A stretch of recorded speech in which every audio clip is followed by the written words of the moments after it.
Whether you are gay, whether you're straight, no matter where you are on life's journey, no matter what type of music you may listen to, you are welcome here.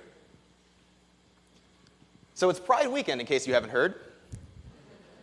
And a celebration like this, especially in a church, may seem a little strange for some among us. I think the song that we just listened to is a testament of that. How often do we hear something that pushes the limits of acceptability, that may make us sit up and squirm in our seats, that might even compel us to get up and walk out? Not often enough, a few prophets might argue. Something that we're learning over and over again is that church can be an uncomfortable place. Even in a church like this, which is open and affirming, despite the fact that we are a vastly heterosexual congregation. The idea of celebrating a weekend of gay pride may seem perplexing, and it perplexes me too, but I don't think in the typical preachery reasons. So I don't know how many of you are familiar with the Stonewall riots of 1969.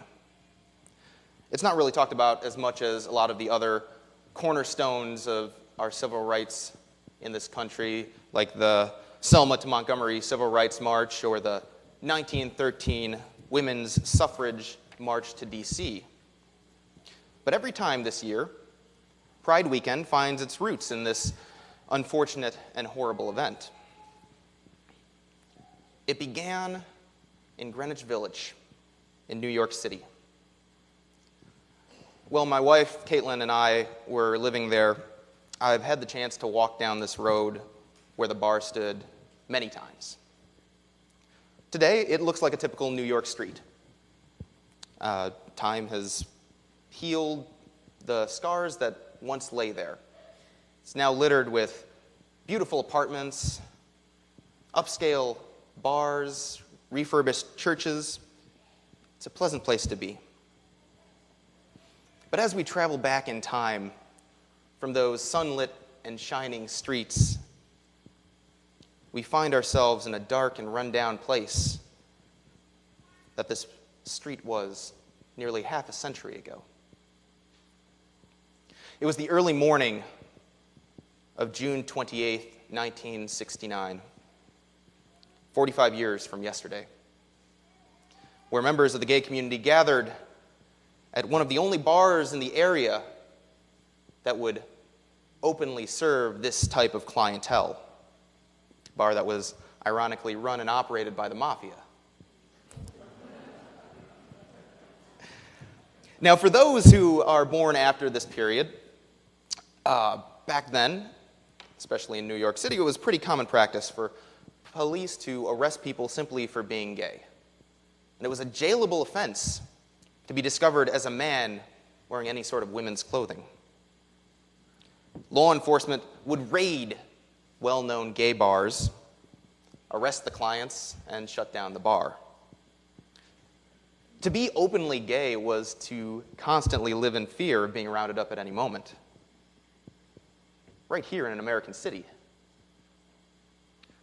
But on this fateful day, 45 years ago, police emerged from the night shadows in every direction to surround the Stonewall Inn, their guns drawn, ready for action. But in their attempt to arrest and jail those inside, the patrons of the bar, those who were considered the lowest and least in society at the time, stood their ground, which was quite unusual. As the police brought their batons down on the backs of unsuspecting people, and anger swelled in the confined space of Stonewall, one that seeped out into the streets as hundreds and soon 1,000 people gathered in defiance.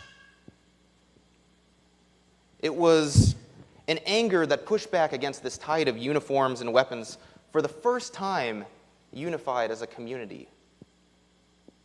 And not to romanticize this event, it was bloody, it was terrifying, and ultimately, no side had their hands clean in the struggle. But it was a form of resistance by an oppressed community that sparked a change in the course of history for the gay community. So while the most liberal parts of the church, our legacy here, has been rooted on the side of women's suffrage and black rights, there was an unsettling silence in the wake of the horror of the Stonewall riots. Where Scripture could be used to defend the human dignity of women, minority groups, and even other faiths discriminated by law and common social norms, the Bible seemed to clearly state that being gay was not okay. For those of you who don't know, I attended Union Theological Seminary in the city of New York, where I immersed myself in all sorts of liberation theology, gay theology, lesbian theology, bisexual theology, transgender theology, queer theology, and so much more. It fascinated me to see how the most important religious thinkers of the 20th century dealt with an issue like being gay and being Christian at the same time. These individuals, these scholars and pastors, received quite a bit of hate from many of their Christian brethren, as many of us who advocate for LGBTQ rights are oft to do, myself included. It threatens the norms that we become comfortable with. It threatens scriptural authority, many say. And of course, it's a sin.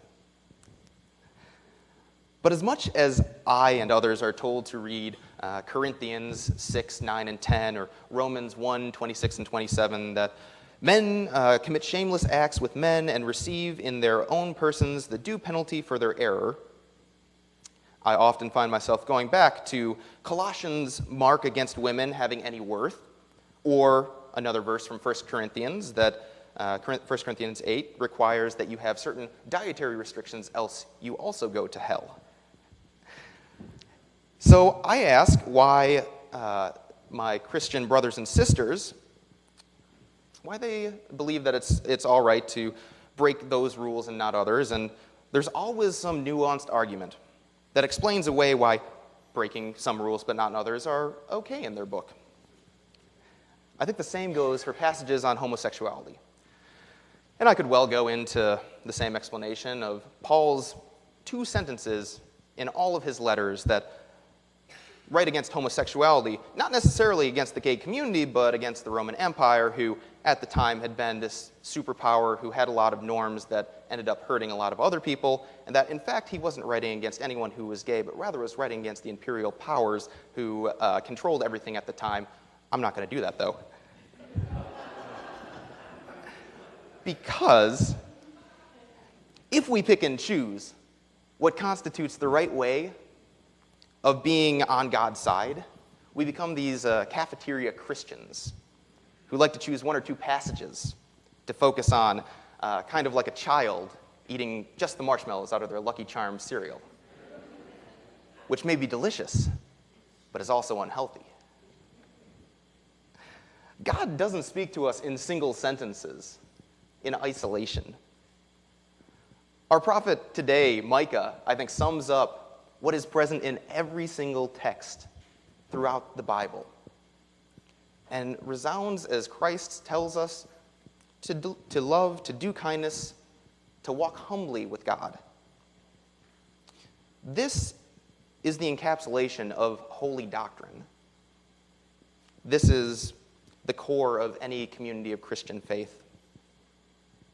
And this is the experience that is consistent with our humanity. And just because a particular passage tells us to hate instead of love, to discriminate instead of welcome, to hurt instead of heal, doesn't necessarily mean we understand it. When we claim that God limits God's love for us, we're replacing God's authority with our own, instead of taking humble discipleship under Christ's love. But as much as this still happens today, as much as we see gay couples escorted from church buildings, attacked and sacrificed on the altar of human sin, which is still all too common, Micah's prophetic voice gives us hope. The gay community and straight allies have made our case before a society that for the longest time has seemed incapable of change. We've pled our cases to the hills. We've sacrificed, as Micah has said, with the blood of thousands, with our bodies and souls. So where do we find ourselves 45 years and 1 day later, after a horrible riot that has been reenacted time and time again through the hatred and violence of the worst of humankind? There's a story that I heard from one of my closest colleagues in seminary. He was a cop in New York City, well, New Jersey for many decades. He was a professor for even longer. He's ordained in the Old Catholic Church and is actually receiving a promotion today on this very day, and was once even sought after to run for the U.S. House of Representatives. He's also gay. He's a man whose life has hung on the balance of the Stonewall riots. As a cop who tried to follow orders, but at the same time faced hatred and violence from his fellow brothers in arms, people who he thought were on his side. So he's seen a lot. But he told me that one of the most powerful experiences he had came only a couple of weeks ago during a dinner with two of his close friends. It was a gathering of nearly 70 people sitting around tables for an annual summer get-together. It was a truly gay time in the best sense of the word. And the gay couple hosting the dinner socialized and ate with friends and family in a time that celebrated the differences and uniqueness of everyone present: gay, straight, married, single, black, white. It was a true Noah's Ark of a dinner. But then suddenly, the couple quieted the unsuspecting crowd. They brought out this podium from behind a piano, and from an adjacent room emerged my colleague, dressed in priestly garb. He was there to marry these two individuals who had been together for over a decade, who wished to celebrate this moment in a manner that could have been a made-for-TV movie. An event that would have been unimaginable when these two individuals were in their teenage years coming to terms with their sexual identity. It was an event that used to be a dream, but now it was a reality that held more power and more light than any darkness in this world.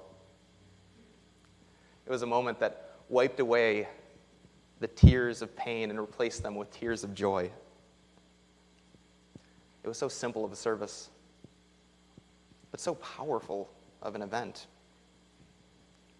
And I think what's just as amazing as a gay cop turned priest who had been able to marry a couple that had been together for over a decade was the fact that this couple had intentionally chosen to be married into the Christian faith that had discriminated and hurt them and their family for so many long years. That they were able to give life to a faith that had took it so frequently from them. The shock and joy in that room when my colleague walked out is beyond what any words can describe. Something that, unless you were there, cannot do justice to. Married by a priest, sanctified by the community, strengthened by God. Of all the suffering that the gay community has experienced, of all the hate that they still face and that many of us face because of our support, The joy and life in that room, in that moment of holy matrimony, was as life-giving as the resurrection of Christ. Our work isn't in vain. And despite the darkest moments that we walk through in this life, because we fight for a love that sin wants to reject, there's so much joy. There's so much pride. There's so much hope. We're God's children, every one of us. And our love goes far beyond these walls to anyone who's lost and looking for a home.